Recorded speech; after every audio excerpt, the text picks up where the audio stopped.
আসসালামু আলাইকুম সুপ্রিয় শিক্ষার্থীরা, আশা করি তোমরা ভালো আছো। আল্লাহর রহমতে আমিও ভালো আছি।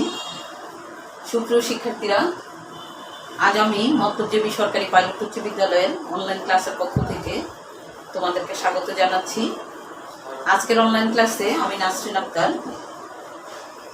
সহকারী শিক্ষিকা, মন্তব্যজীবী সরকারি পাইলট উচ্চ বিদ্যালয়ের পক্ষ থেকে দশম শ্রেণীর উদ্দেশ্যে আজকের ক্লাসটি নেব।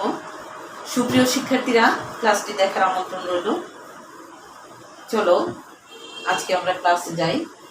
সুপ্রিয় শিক্ষার্থীরা, আজকে দশম শ্রেণী, বিষয় হচ্ছে বাংলা প্রথম পত্র। আজকের আলোচ্য পাঠ আমরা জেনে নেব। তো প্রিয় শিক্ষার্থীরা, তোমরা ভালো আছো? কি নাম তোমার? তোমার নাম রোহিত। তুমি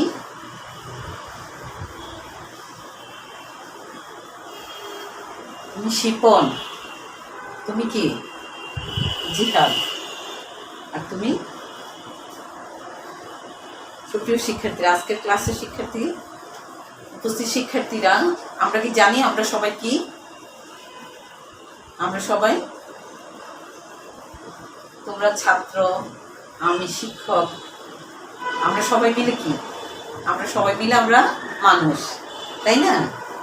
আমরা কি? আমরা কোন জাতি? আমরা কোন জাতি? আমরা সবাই মিলে ছাত্র, শিক্ষক, আবার আমরা সবাই মিলে কি? আমরা কোন জাতি। আর আমরা হলাম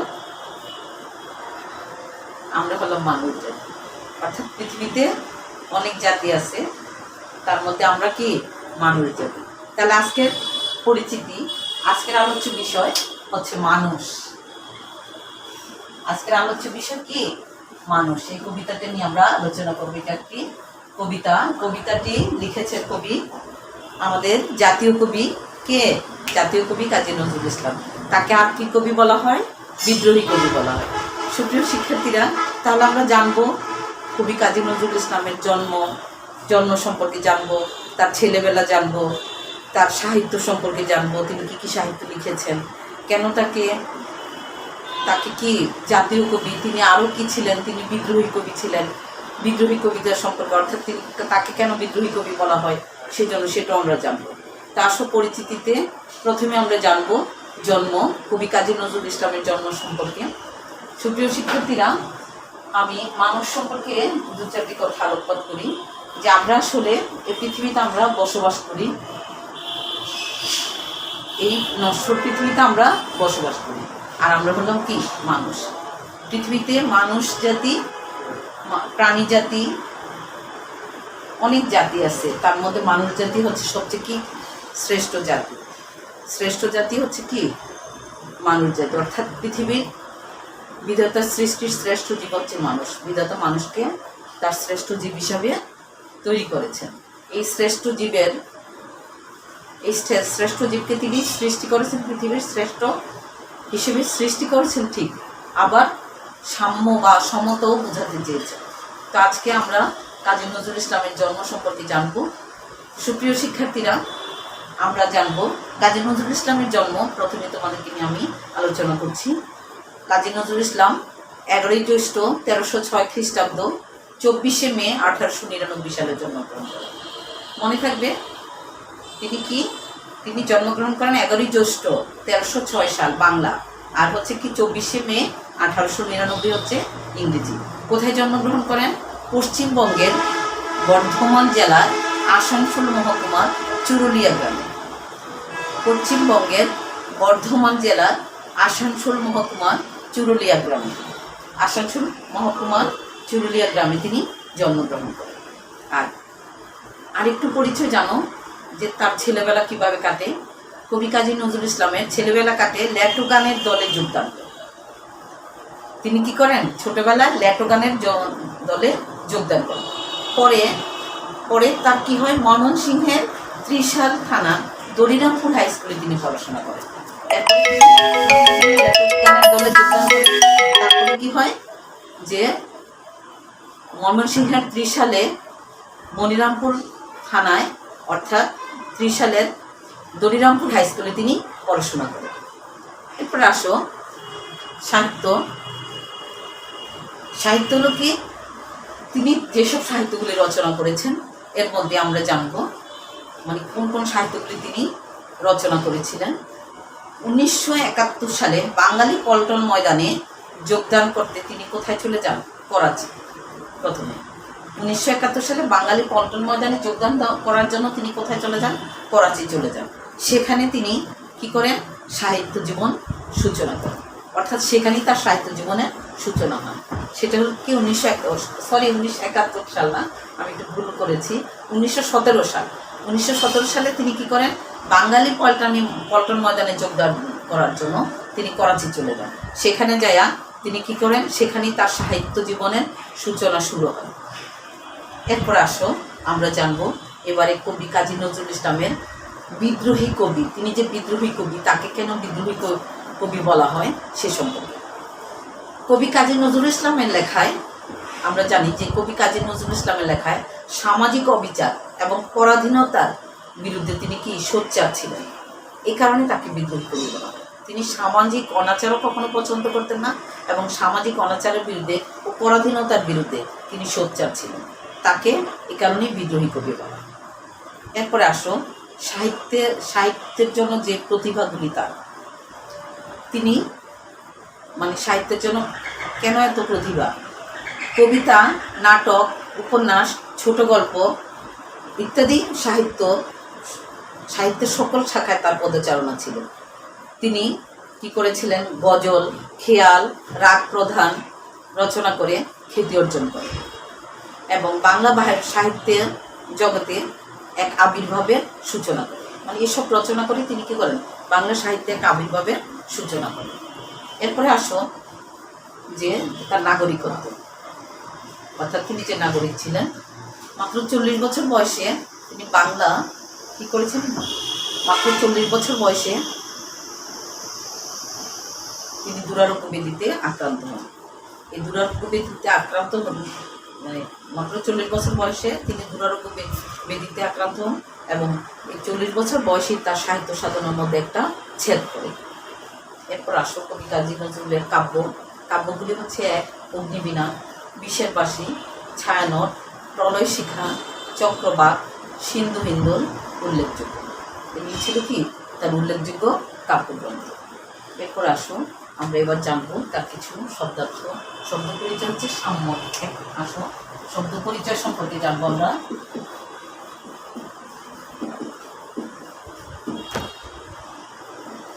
সাম্য হচ্ছে কি সমতা। তারপর মহিয়ান,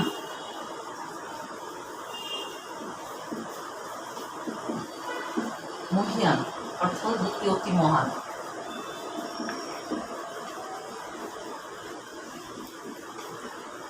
আরো আসো যে ক্ষুধার ঠাকুর।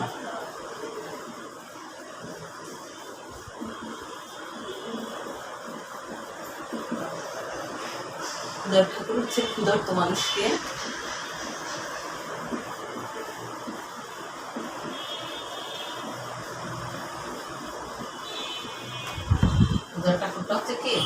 ক্ষুধার্ত মানুষকে দেবতা হিসেবে মানে দেবতা যিনি ক্ষুধার্ত থাকেন, এই ক্ষুধার্ত হিসাবে যে ব্যক্তি থাকেন তাকে বলা হয় কি ক্ষুধার ঠাকুর।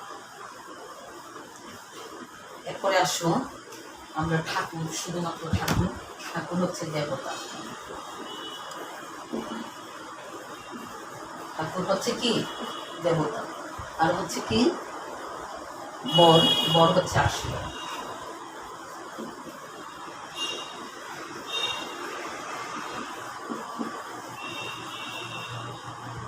বর হচ্ছে শিক্ষার্থীরা। তাহলে আমরা কি বোঝাতে চাচ্ছিলাম? আমরা এতক্ষণ আলোচনা করছিলাম শব্দ পরিচয় নিয়ে। শব্দ পরিচয় আমরা কি জেনেছি? প্রথমে সামর্থ্য কি সমতা অর্থাৎ সবাইকে সমান বোঝানোর জন্য। কাজী নজরুল ইসলাম তার কবিতায় এটাই বোঝাতে চেয়েছেন। আমরা এখন এই শব্দগুলি ভালোভাবে আলোচনা করার পরে যখন আমরা কবিতাটা ধরবো তখন কিন্তু আমাদের কাছে স্পষ্ট থাকবে কবিতাটা বোঝার জন্য। সুপ্রিয় শিক্ষার্থীরা, তাহলে আমরা জানলাম কি সামর্থ্য, সমতা। এরপরে আসো সাম্যর পরে আসো মহিয়ান।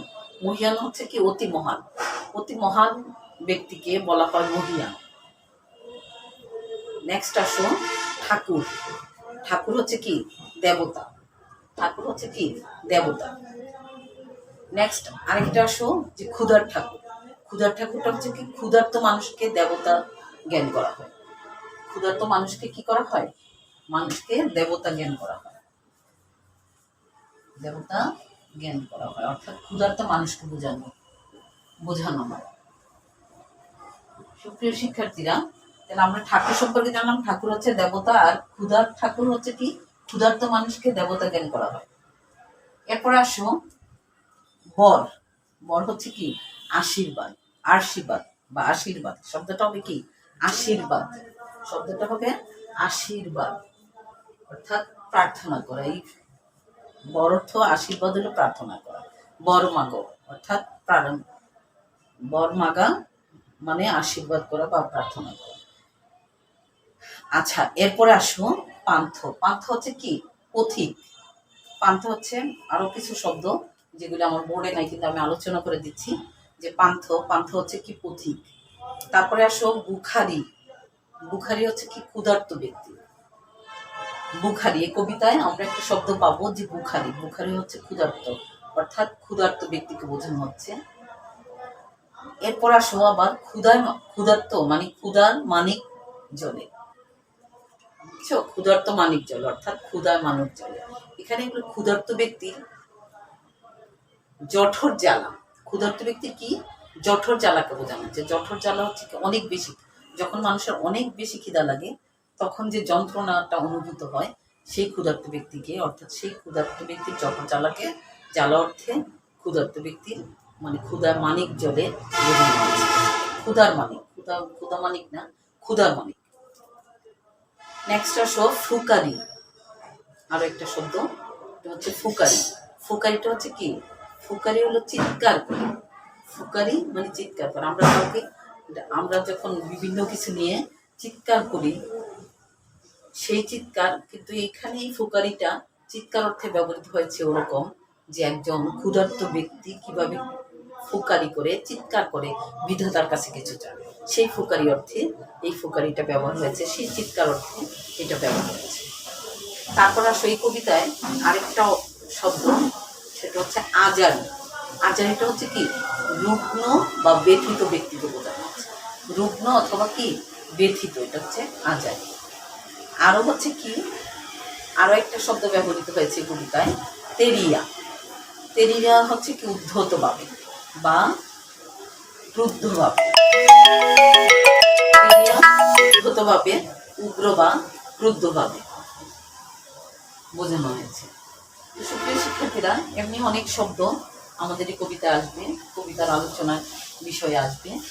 তো আমরা জানি কবি কাজী নজরুল ইসলাম কত সালে, আমি আবার একটু আলোচনা করতে চাই। কবি কাজী নজরুল ইসলাম তার জন্ম পরিচয়টা সম্পর্কে আবার একটু আলোচনা করি। যে কবি কাজী নজরুল ইসলাম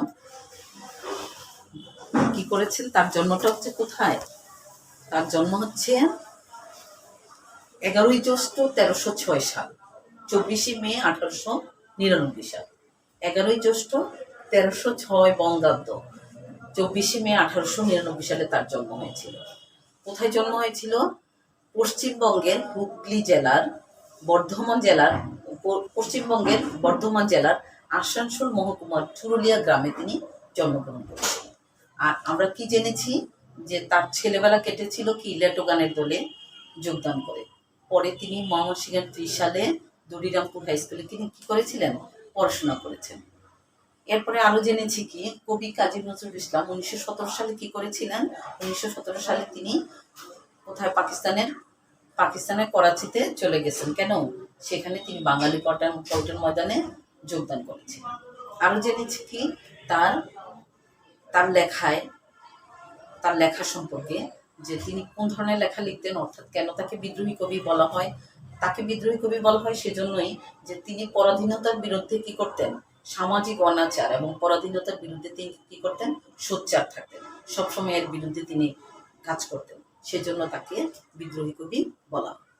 আরো জেনেছি কি যে তিনি কি কাব্যগুলি রচনা করেছিলেন, তার বিভিন্ন সাহিত্যগুলি, যেসব সাহিত্য রচনা করেছেন এই সাহিত্য প্রতিভা, সেগুলি হচ্ছে যেমন কবিতা, নাটক, আরও কি করেছিলেন, উপন্যাস, সেসব আমরা আলোচনা করেছি না, আমি একটু পুনরালোচনা করে দিচ্ছি। উপন্যাস, ছোট গল্প ইত্যাদি সাহিত্যের সকল শাখায় তার কি, সাহিত্যের সকল শাখায় তার পদচারণা ছিল কি এক বিষয়বস্তু। কবি রবীন্দ্রনাথ ঠাকুরের ক্ষেত্রেও কিন্তু এরকম, সাহিত্যের সকল শাখায় তার পদচারণা ছিল। কবি কাজী নজরুল ইসলামও সাহিত্যের সকল শাখায় তার পদচারণা ছিল। যেমন তিনি গজল, খেয়াল, রাগ প্রদান করে তিনি খ্যাতি অর্জন করেছিলেন। বাংলা সাহিত্য জগতে কি করেছিলেন, মানে এভাবে তার আবির্ভাব ঘটেছিল। আর তিনি যেসব কাব্যগুলি রচনা করেছিলেন সেসব কাব্যগুলি হচ্ছে কি, যেমন অগ্নিবীণা রচনা করেছিলেন, আরও কি করেছিলেন, বিষের বাসী, ছায়ানট, তারপর হচ্ছে কি প্রলয় শিখা, আরও হচ্ছে কি চক্রবাক, সিন্ধু হিন্দোল, এই উল্লেখযোগ্য বিষয়গুলি তার ছিল। তো আমরা সুপ্রিয় শিক্ষার্থীরা, আমরা আসলে কাজী নজরুল ইসলাম সম্পর্কে, কবি কাজী নজরুল ইসলাম তিনি এমন এক কবি ছিলেন যিনি বাংলার জন্য অনেক কিছু করেছেন। অর্থাৎ কবি কাজী নজরুল ইসলাম বিদ্রোহী কবি, বাংলার কবি।